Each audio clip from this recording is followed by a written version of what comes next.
Jesus and me. It is Sabbath morning in the Alpha Agape Seventh-day Adventist Church. 2 years ago, this congregation didn't exist. It sprang up after a tent meeting in downtown Miami.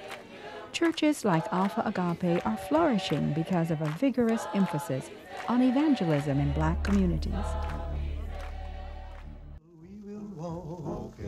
In many ways, the success of the Seventh-day Adventist Church depended on people who could read. Since the day when James White took the first copy of the Present Truth to the post office, the Advent message had spread through the written word. These people believed that Jesus was coming soon. They believed that there was a great urgency and need to get the gospel out. This could not be done simply by word of mouth. Therefore, it had to be done by the only other medium that they had that was effective for getting the word out to many people, and that was by publishing. Edson White started what would become Message Magazine, a powerful evangelism tool. Being a black magazine with black authors, black pictures within the magazine had its impact. And I think it had such a powerful impact on blacks in those days, and even now, is because we felt now that we belong, that somebody appreciates us, and that we are making accomplishments, and that we have contributed, and they are recognizing that in print. Now we come back to the Alpha Agape Church in Miami. Let's look at 2 more ways that message shows up in its history. Do you remember when we told you that the church started as a result of a series of evangelistic meetings? Well, the evangelist, Pastor R.C. Connor, worked his way through college and seminary selling message. Then there's the story of Melvin Robinson. Melvin has been an Adventist for a long time, but several members of his family did not join the church. It's my daily thing.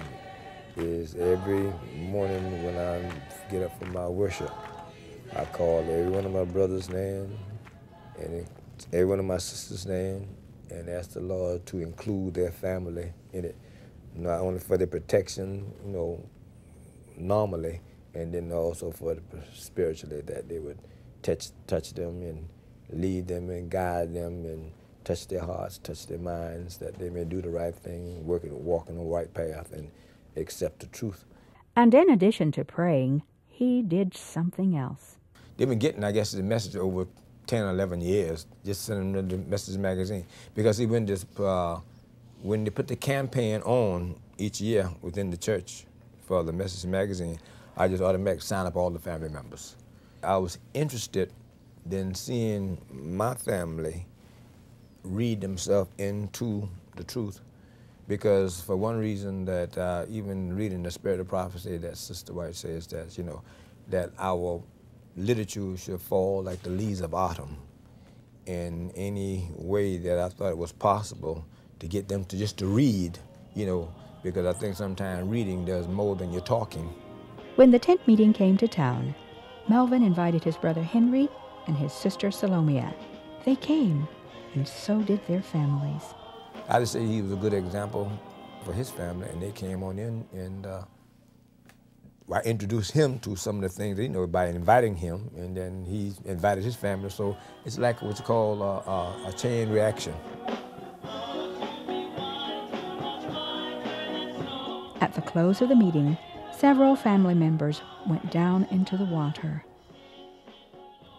Now let's see, how many was that? 1, 2, 3, 4, 5, 6. And then Salome. Henry Robinson. Val 7. We therefore baptize them in the name of the Father. Ground 3 children. Yeah. That's Keisha, yeah. In the name of the Son. That's 11. That's 11. And in the name of the Holy Ghost.